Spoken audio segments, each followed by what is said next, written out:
clever people with us, both in person. And also we have Jade Archibald joining us from Hort Innovation Online. So far the technology is working, touch wood. And now that I've said that out loud, we're likely to spend the next 15 minutes saying, but can you hear me now? You're on mute. So Jade, just so everyone knows that I'm not a complete fibber, please, by all means, give them a big welcome. Hello, thank you for having me. Wonderful. See, just like a plan. Your pack, if you've picked up one of the resource packs on the table, and I probably was remiss in mentioning those at the start, I have put a bunch of resource packs on the table. How they differ from the slides is they've got some really useful QR codes to some of the speakers or the speakers' programs that have joined us today. So if you heard some of our speakers talking about whether it's the Farm Business Resilience Program or whether it's the Australian Grown Innovation Program, we've included some links to their information in that pack. If you prefer not to deal in paper, I will be distributing that electronically as well, so you'll have that in your hot little hands by the end of this week as well. So without further ado, we might lead into what is probably not probably at all, what is no doubt a pretty uncertain and changing environment for our experts and program leads in export. And I have promised my very good friend Jenny that we will absolutely be recording what she says and playing it back in 6 months to see exactly how her crystal ball goes. So no pressure at all, Jenny. So we've got, as I said, we've got Jade joining us from Hort Innovation. We've got Jenny van der Meerberg from APAL, who's flown across and joined us today. And as an industry that has led a program in the export development space, we've also got Larry joining our panel today to give us very much that industry perspective in terms of the program that they have run and how they've gone about it and what the results of that program has been. And now that I've said that, I've lost all of my questions, which is deeply problematic. Put you on the spot. Oh, right. I promise I'm a professional. Trust me, off the top of my head. So while I'm doing this, I might flip to Jade and invite Jade to tell us firstly about the role that Hort Innovation is playing in the export space, both in export and export capability. Jade, tell us about how Hort Innovation gets involved in this space. Thank you. So Hort Innovation is a research and development corporation that works with industry to invest levy funds into supporting industries with their export goals across different markets and across different industries as well. So that's our primary role. And I work in the biosecurity and trade team. So we work across the board there from biosecurity matters, market access, all the way through to market development there as well. Wonderful. And thank you for filling in that gap while I magically found my spot in the world. It was Perfect. Seamless. So what I thought we would open up with, which is a really difficult question, seems the best place to start. So guys, it's a rapidly shifting world at the moment in terms of geopolitical, I'll say tensions, geopolitical arrangements, certainly in terms of trade. So I'd like to hear from you, for those in the export space, and particularly Jenny, what are the impacts of this volatility in terms of exports that the sector should see or should be planning for? Big question. Yeah. So my role at APAL is the head of trade, and my responsibility in that role is to deliver the levy-funded project that Jade just mentioned for the apple and pear industry across market access and trade development. The question is really interesting because, from my perspective, there is always nonsense going on. And I think the difference at the moment is that some of that nonsense has spilled over into the more common public conversation about, geopolitical tension and access to fuel and fertilizer and those things. Yes, they are new levels of complication, but certainly in the trade space for horticulture industries, they are just another thing on a long list of complicated market access and then tariff issues. So we will have to manage them. I don't think we can plan for them, which was kind of part of that question. I don't think anyone has that magical crystal ball. Let me know if you find it. But I think what industry has to do is continue to be really agile in how it responds to unforeseen challenges, but at the same time have really clear plans on dealing with the ongoing and more predictable nature of the negotiations that happen with our trading partners every day. So there's kind of two layers of work happening at the same time here. I would actually suggest that the long-term success comes from just grinding away at that body of work that is around technical market access and removing non-tariff barriers, because that is likely to provide a more sustainable future for exporters, and we will weather what is happening now in terms of which countries are friends with whom and how the product is moving in a logistical sense from place to place. That will come and go to some extent, or just find its new equilibrium, whatever that is. But it's the nature of striking relationships with the trading partners and agreements that will actually stretch well into beyond my retirement. Excellent. Any comments, anything that you want to add to that, Jade? I think just to add on to Jenny's point there, I do agree that it has to be the long-term goal that we look for, and really about planning and execution significantly.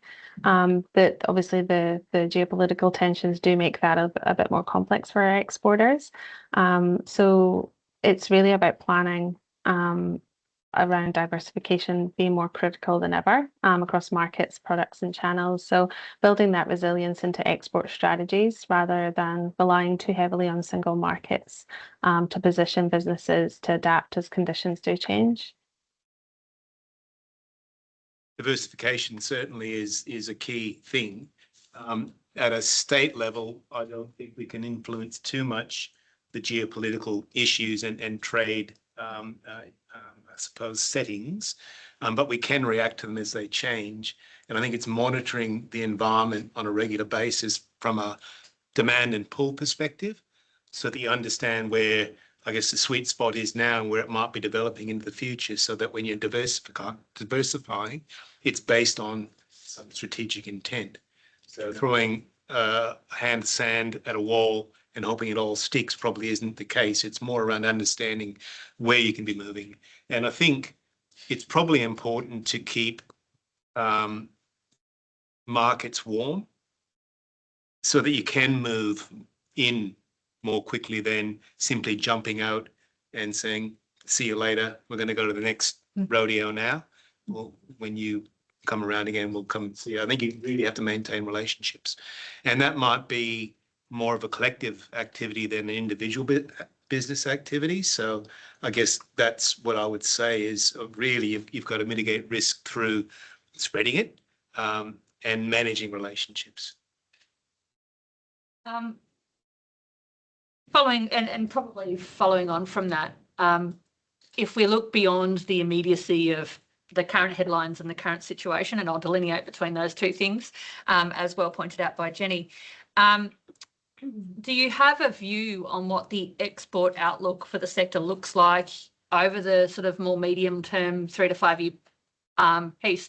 And I come at this question knowing full well, and I've had the privilege of listening to Jenny speak previously at an Apple dinner a while ago, and hearing about the time frame it takes for market access development, market access in particular.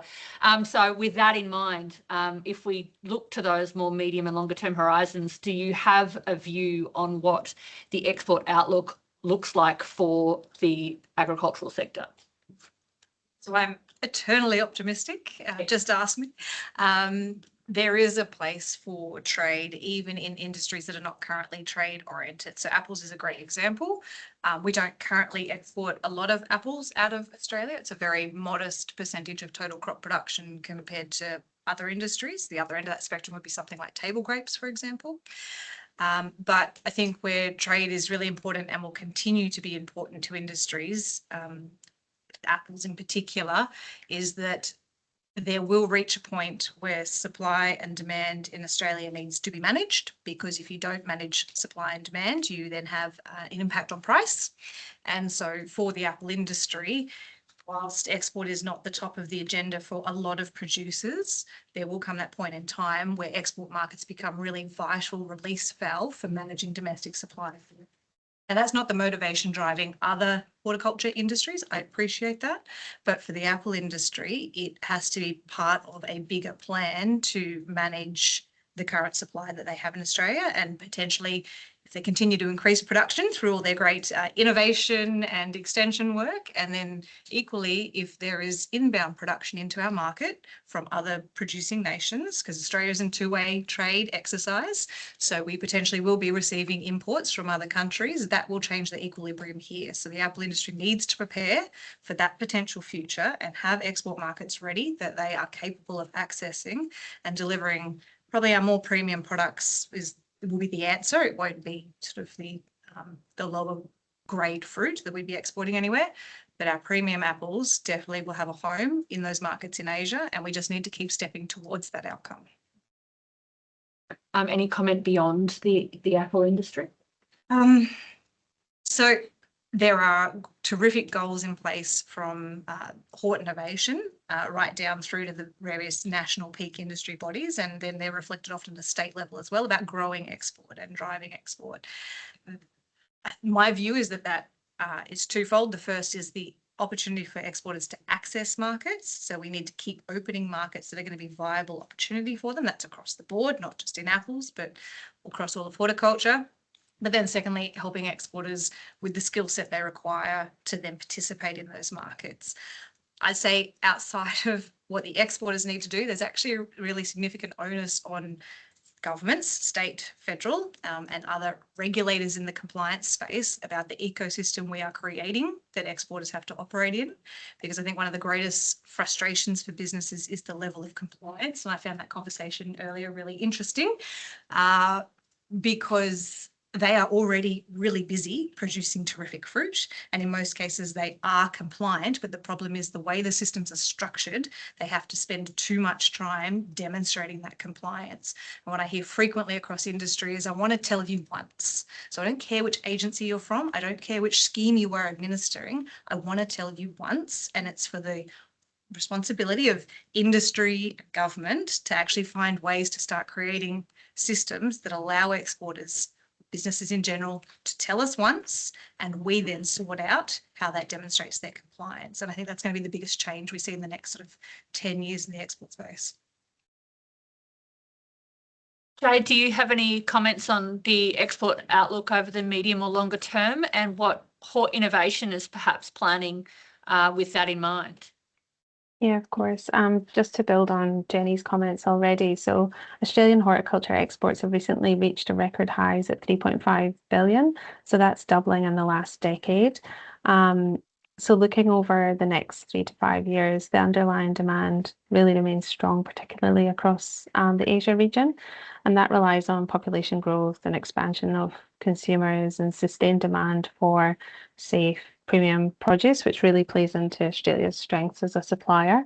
However, again, to Jenny's point, these opportunities will depend on continued progress on market access and maintaining that competitiveness across key markets that we're looking at. From an organisational perspective, this does really shape what we're focusing our efforts on. So productivity, resilience, quality and competitiveness at the farm and supply chain level. And so by investing in research and development that lifts grower performance there and reduce production risks and helps industries meet those demanding expectations, then we're looking to strengthen the foundations that really make export opportunities viable and sustainable over the long term. From the industry lens? I don't think at this point of. So I'm interested in, and unfortunately you will see that there was, Natalie was going to be joining us from DPIRD, but unfortunately she was particularly unwell this morning. Fortunately, we have an abundance of DPIRD talent in the room, but unfortunately none of them come from the agribusiness and trade team. But by all means, if you've got some insight, I will obviously keep the offer open to jump into the conversation at any point. But I'm interested in what your thoughts are, and I'll go back to you, Jenny, around what you think the key things are that industry should be doing now, either to mitigate export risks or prepare themselves and their producers for the export opportunities to come. At an industry level, we have a role to play in enabling new market access, but also defending existing market access. That can't be done at an individual level. And what that requires in horticulture is usually really significant bodies of work in research around how we manage certain pest and disease. So I spend a huge amount of my time in the Levy funded project, working on making sure we have the right data packages to satisfy trading partners so that we keep those pathways open, or if we're lucky, even open some new ones along the way. So that is both maintaining existing trade, but obviously forging the way for new trade as well. Outside of that market access work, there is space for industries to play a role in market development, but I think that really depends on the industry. So if I was to reflect on apples in the first instance, the apple industry is dominated by branded varieties. Anyone who's walked into Coles Woolworths would know this. And so that is also the opportunity for export that they will tend to be as we move forward into premium branded varieties. With that being said and understood as the system in which apples are sold internationally, then it makes sense that the industry level support, which again, through Hort Innovations marketing level administration, is then structured in a way that individual businesses and brands can participate in co-promotion in international markets, because it's not going to be sold internationally as Australian apples. It's going to be sold as Pink Lady, as Saluna, as Sassy, as Dal Eve, Envy, Smitten. I mean, the list is long.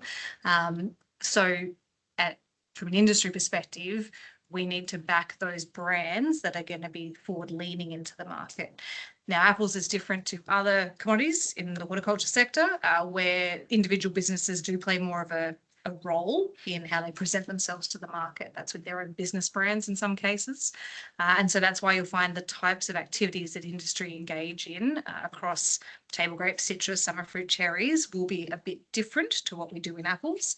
And that's reflecting the way that product is then sold in the international market.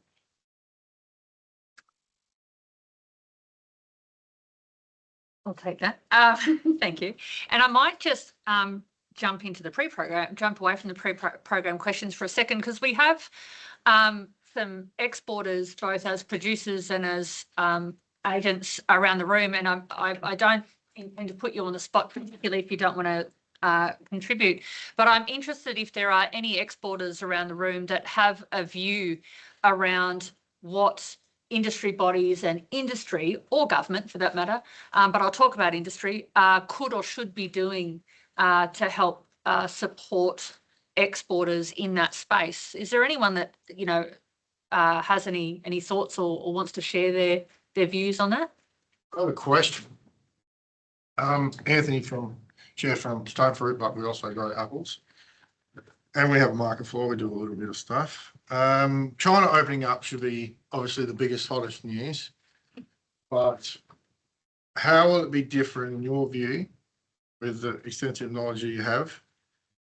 How will we compete against the other Southern Hemisphere countries? How big a play should we make, considering we're going to be new to market? And what are we doing in that space? And why is it that citrus and grapes can export, and we seem to export a low percentage of our generic branded apples like Himalayan, Granny and Royal Gala and whatnot? Because Jazz, Candy and all that, they've got restrictions on export anyway. You can't export those varieties. They have to be licensed to be sold here. But why is our export so low in pome fruit already? And what are we planning to do that we've just got access to China? Mm-hmm. So in the apple category, internationally, if you look at what is being traded at a price that our growers would consider acceptable, that is almost exclusively in branded varieties. So they are apples that are going not only on their physical attributes, but also on the marketing that underpins what that apple represents, so all its intangible benefits too. So if you're then looking at branded varieties, China's a useful example. So China is the world's largest apple producer themselves, and they grow a pretty good commodity apple. What they import is about 100,000 tonnes of premium branded varieties. That comes from a range of countries, a lot from New Zealand, quite interestingly. You're right. A number of the branded varieties have license restrictions. So if you grow them here in Australia, you can't necessarily by default send them to China. You have to have an arrangement. The exception there would be Pink Lady and also Saluna. So those two varieties we understand have licenses available for exporting into China. In terms of then supporting the industry in the Chinese market, because they are representing themselves as brands in that market rather than Australian apples, we are trying to stand behind them as brands. And so the marketing levy has been constructed in a way to support that, as in they are there as Saluna and Pink Lady. And therefore they then run their own brand activation. So they're having launches, they're running events with their own importers and the like. They're much more business level. So basically it's been signaled to us there isn't a role for industry to come in and talk about Australian apples over the top of those branded varieties, because it makes sense that they lead as a branded variety because that's how they're going to position in the market. What we are doing is making sure that we manage the soft diplomacy side of this conversation, which is we have to show an appropriate level of respect to the Chinese government for giving Australia the market access that they have awarded. And so there will be events up in China around Asia Fruit Logistica to make sure that Australia is seen to be grateful and acknowledging the pathway that's been created for that fruit to move into that marketplace. At the end of the day, quite honestly, I wouldn't expect enormous volumes of apples to be leaving Australia into the Chinese market. That would be a significant departure from our export orientation at this point in time, globally. So I might just pivot, and the benefit of having Larry joining us on the panel is that as an industry, the wine industry set export growth as a very key objective some years ago. And as a result of that very strategic objective, partnered with the state of WA and developed up an export growth partnership that you then delivered from 21 to 25, I believe. So in that respect, as an industry body, you took an absolutely leading role in helping to try and drive export growth for the industry. So I would be interested first, for those that aren't familiar with the Export Growth Partnership, I'd be interested in a quick summary for those in the room about what that program looked like as a first call, and what led you guys to the conclusion that it was, it was the space that WOA needed to play.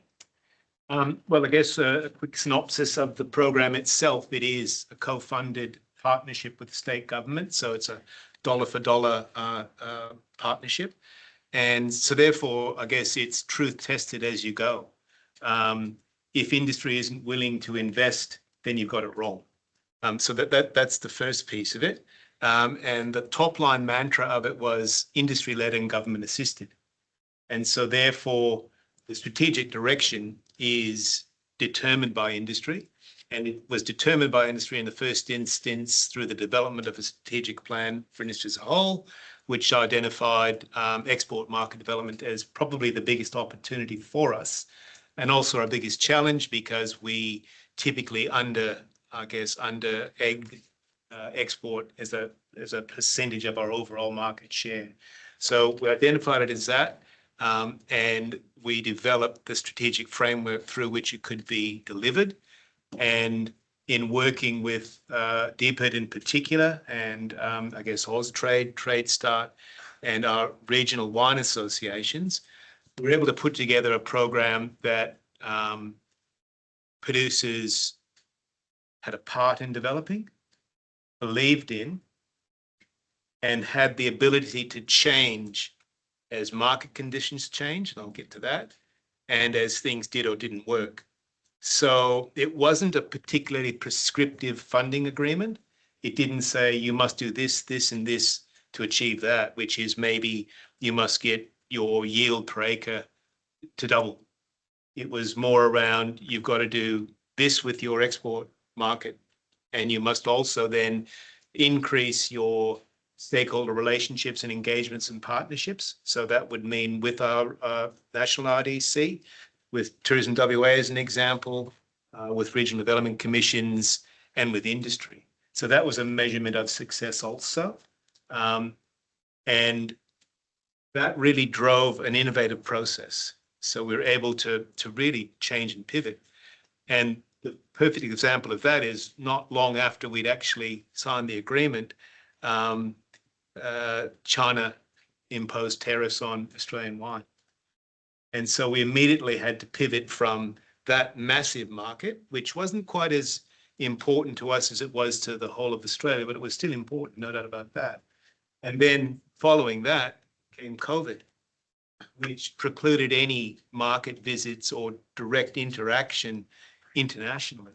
So we had to change from a program that was fundamentally based on human contact, because that's how you sell wine, really, to one that had to be done virtually.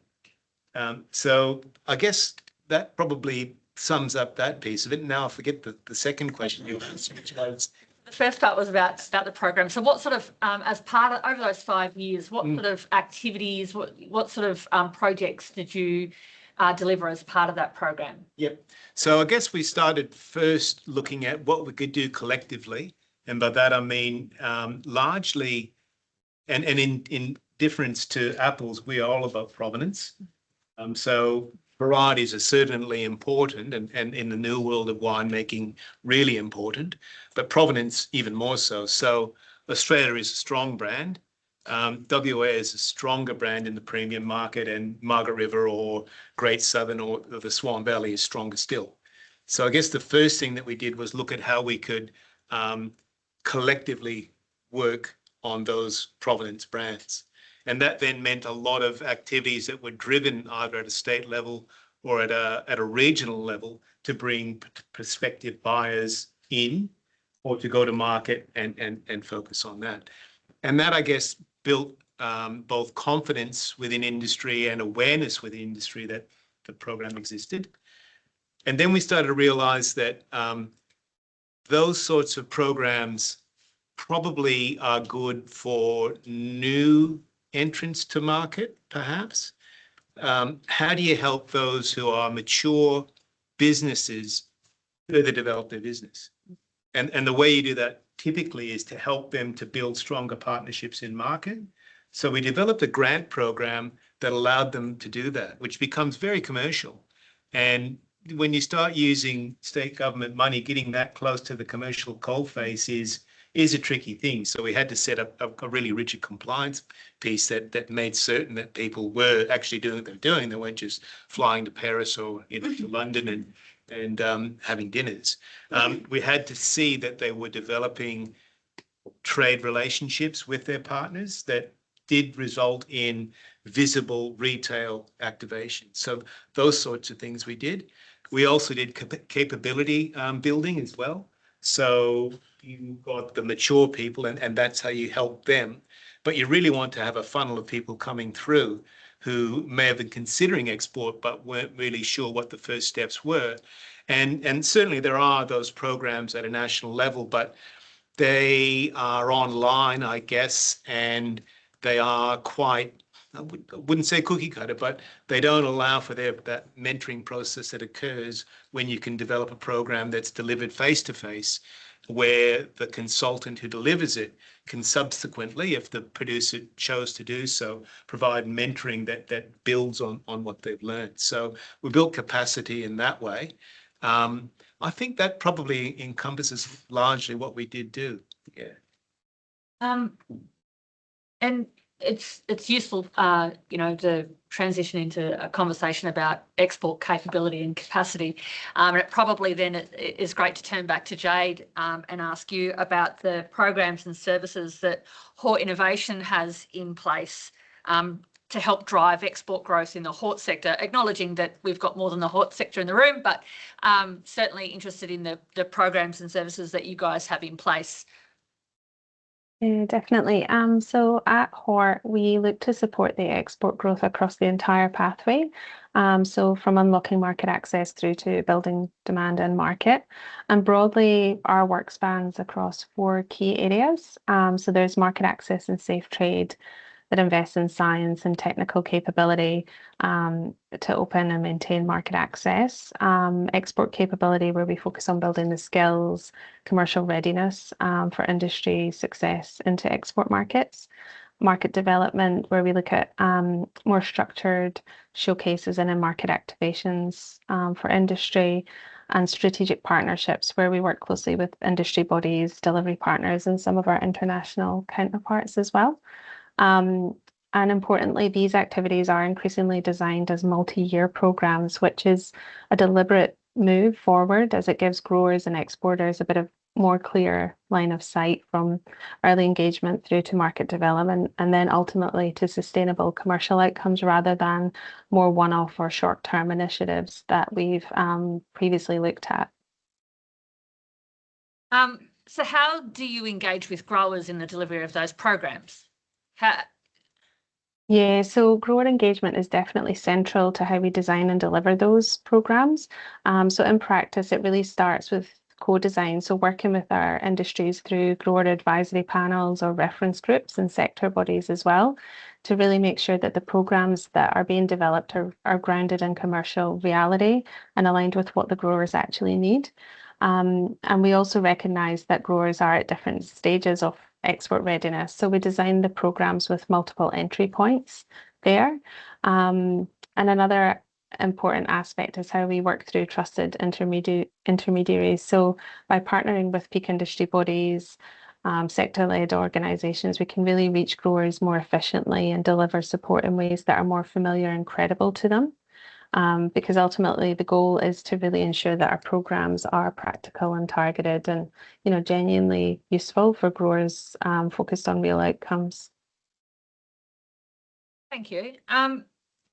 Just going back to you, Larry, as an industry that has, as a state industry, rather than some of the national partners that Jade was referring to, as a state industry who have delivered an export growth program, what advice would you give for other WA-based industries that were looking, at that as a strategic pathway that they were considering in terms of trying to drive export growth in their particular industry? Well, I look at the back wall and see the strategic plans as the good first starting point, and it's well past that. And I feel like I should be humble in giving this advice because a lot of smart people in the room here, so forgive me if I come across as being anything other than humble. But I think that's the first thing, and that's producer engagement in the first instance. And it needs to be as broad as it can be without being a mess. And that is the trick with strategic planning, isn't it? So that's the first thing. Absolutely nail what the goals are and I guess have a good understanding of how you then might achieve that. You then have to find the money, obviously, which comes from a number of different sources, but you need a primary funding source that you can actually utilize and count on and put the resources in place to actually do the work. Because I'm certainly not an export expert. That's hard to say, by the way. And you've got to be able to put the resources in place to do it. And you've got to have the resources to then support that expert as well, because that comes to the next point, which is industry engagement. And it's so hard. You can talk until you're blue in the face. It's like the Beatles, I think, played for 8 years before they were famous for 5 years. It's kind of like that with a program. You just have to consistently talk about it and not be offended when somebody doesn't know about it. And when the penny drops, be really excited, even though you're probably bored of that sort of thing, and just continually speak to people. So industry engagement is really important. And I think you need to be able to find respected industry people to champion what you're doing so that you're not telling producers what's good. That whole grapevine thing, pun, makes it work much better for you. So you need to really have industry champions driving it. And you then need, like I've said at the start, to have it be industry led from a strategic perspective. I think as Jude, okay, Jade was saying, it just has to be commercially practical. It has to stack up. So you need to really build on commercial realities. So we have much smarter people from industry around the place than my humble accountant self. So what I will do is open the floor. We've got a head of trade, export expert. You're right, that is challenging. We've got an industry who has pioneered and delivered a program, and if you're interested in learning more about that, that's one of the QR codes in your pack. And obviously we've got Jade, who is involved at that national perspective in terms of driving export growth across the hort sector. So I'm going to open the floor and ask, you know, what questions would you like to ask of our panel? What are you interested in knowing? And while you contemplate that, and to help the people on my panel in terms of magnitude, how many of you are from industries that have export growth as a tactic in your strat plan? Right. Got a separate plan for it. Got a separate plan? Sorry, I just don't count today, because Natalie actually probably would have talked. That is It's delivering a series of roundtable export workshop focus series. Well, actually, the first one's tomorrow, and I encourage you to go to all four. But 30th of April through to October, specifically designed to help with businesses and export, agribusiness and agri-food. So I just wanted to highlight that. It has been in some of the industry communications. I noticed that it's gone out, but I'm sure Natalie would have promoted that. So if people want to learn more, if they've missed one of the many messages in their various inboxes, if people want to know more about that series, where can they learn more? If they jump on the, or if they search for DPIRD 2026 export roundtables, they'll come up with a link and I'll take it to a ticketing service, which it's a free event to register. But I do encourage you to go all four. So if you're up for breakfast tomorrow, jump on board as soon as possible. Thank you. And that's given you ample time to collect your questions. So I'm going to open the floor back up with the expertise in the room around export, whether it's capacity programs, whether it's about export outlook, whether it's about market access. What can we answer for you? I have a question for Larry. So in order to, Australia's cost of production is quite high compared to a lot of the other countries that are exporting, particularly from the Southern Hemisphere. How do you convince your growers, and it may be different for wines because you are a premium and you do have a reputation, is it viable for your growers to export in comparison to just staying at the local market? And how do you convince them to be broader minded in the future? It's interesting because you're right. Wine is different, and that's just a statement. It's not bragging. We're selling a packaged product for a start, which I think most people in the room are not, that has a brand to it that an owner owns. So again, in difference to varietally branded apples, there's some heart in that, I suppose, that is probably a little bit more elevated. So the reasons why people might export might not always be necessarily pragmatic. They might be because that's what they want to do. And there are some instances in that. It is diversification of risk. It isn't the easiest market in the world is the Australian domestic wine market, because we've got a duopoly which dictates terms which are quite unfavourable. And the work that you might put in to manage a domestic market is almost as complex as going overseas anyways, because you're dealing with individual retailers and on-premise restaurants, etc. And so it's quite a disaggregated market, so it's busy anyways. The only difference is the travel, I suppose. So, and you are right, Western Australia and our regions do have premium branding, which sits above the Australian brand. So we are able to find the value that's required to do it. That's probably eroding a bit as costs increase. It's becoming trickier, no doubt about that. But we do have that ability to really tweak how that looks. And I guess that's where the collective piece comes in.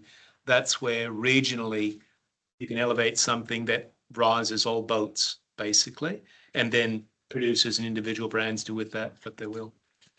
Yeah, I think the challenge for the apple industry is we have been quite proactive in the export market in the history of our industry, particularly when Pink Lady was first developed.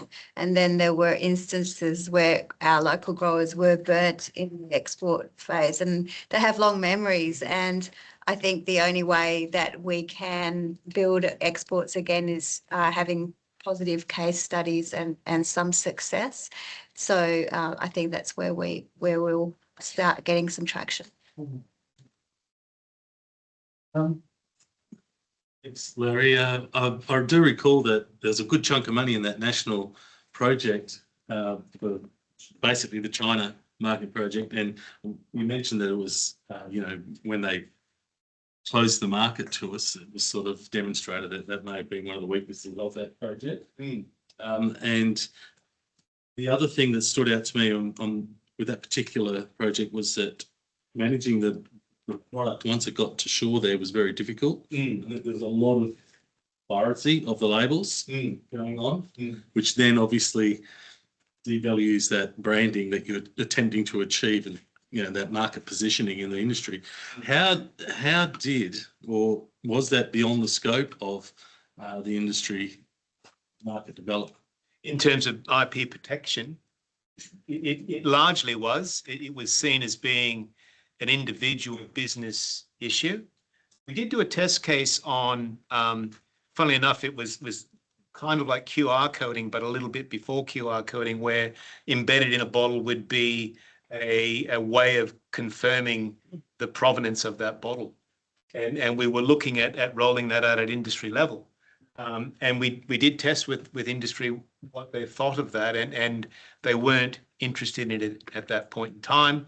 And they also were worried that, would they buy the beta version when VHS videotapes became the thing that everybody used? So being a market leader sometimes isn't the smartest thing to do. Sometimes being the one that jumps on the bus as it's leaving the station is the better way to go. So, I guess imitation is the highest form of flattery to some extent. If your brand, and we're quite small brands in WA, we're not Penfolds or Benfolds as it became known in China. We're not that. So the risk was considerably lower, and I'm not aware of any significant IP theft that has been inflicted on WA producers. So I guess in the risk matrix, it was determined that was lower than was gaining and maintaining market access. Larry, would you say there's a big advantage that wine gets better with age? Oh, look, it's both good and bad, because you can put the stuff in bloody tanks and keep it until you think you can sell it. And so therefore, unlike produce that you've got to sell and that's that, we've had this ability to build up a surplus, which has got us in a little bit of trouble. But aging is certainly a part of it. But I think the statistics say that 95% of wine is purchased before it gets home, nearly. It's a joke, by the way, in case you missed it. It's purchased very quickly. So the largest percentage of the market is in for consumption within a period of time. The ageability, I guess, goes to the question that Nadia asked around premium positioning. The wines that are ageable are the ones that help elevate the brand, both regionally and of a producer. So it adds some value, but it's almost a passion project, part of a brand portfolio, really. It actually changed too, because the industry is changing. So consumption habits and what people are looking for is changing, and who our consumers are that we're selling to, whether it's here in Australia or internationally, the product they're looking for is changing. So one of the most, I think, that provenance, that story is really critical, and a good quality product that is really important, that's innovative and new. They're the really key things. It's the days of just, I'm going to say the Penfolds, there's a certain market, but I'll just say it's disappeared. It's aging out. It really is. We're seeing a change. I think one thing that Australian industry is not for us when it's lower, it has to be able to go into a market and convinced it is the best possible product available anywhere in the world, but not enough to know, not let's believe that it is. We've got some fantastic competitors now in South America and other parts of the world, produce amazing horticultural produce. We can't just put all away in our reputation. You still have to have a value proposition. I think one of the points about, let's say, is, are we asking the consumer what they want, and are we producing something the consumer wants, rather than just growing what we give it to grow and sell? So it's really understanding that with logistics around the world, it's become so sophisticated. You can move products pretty much anywhere. Yes, there's a price to it. Yes, we have to have a value proposition for the sector of the market we're trying to expand. So I think knowing we're not investing for that all is a really key point, but convincing. Off the back of what Rowan's saying there is that it's also that strategic forecasting. So right now forecasting for what we believe is the future, because everything has a time to get to commercial level, whatever you're growing, unless you've got it like your veg industry where, you know, you can go 16 weeks, bang, we've got it and we can produce for that market. Happy days, it's wonderful. Or spuds, you know, 24 weeks and we've got some beautiful spuds. No better. I'm giving them time to get really good thick skin. Can't give away all the secrets. No, but it's really true because, like you're saying with the trade, you know, you're going off established brands. You know, you got your Pink Lady. It's got a voice for itself. It can go out there. Saluna can go out there. And when you've got other commodities, we've got excellent commodities, but to make sure that you've got that consistent yield, because if you get that market tomorrow, you know, I've heard on the summer fruit cherry side, there's a very potential market for India upcoming from WA. That's something that's been explored, and that's coming out to our industry soon as information of how can we tap into this type of thing. When do we trust and support to build the growers to the commercial level of yield that we need to have not a glut in the domestic market if it all goes wrong, and confirmation that what they put in the ground is actually going to successfully get to its destination and it's not a big loss to them. So as part of that export strategic mapping, it's really, I guess it's that forecasting now for later as best we possibly can as well. Because every industry can grow. Every grower I go to, will you tell me what I can grow? Because most of them have got plums to domestic. Most of our domestic WA growers have plums to export level. They could export tomorrow. You know, I recently went to Sydney and there's growers over there that left 300 tonnes on the trees. Ours do get marketed and it does take time to get them through and that, but we have the shift to go. So I guess off the back of this, looking at it as that export potential wines, you know, varieties change, people like different styles, whatever. We forecasting now, I don't know how we do it, but really listening to our consumers and that information we can get to try and work out which way it's going and then really heavily support it.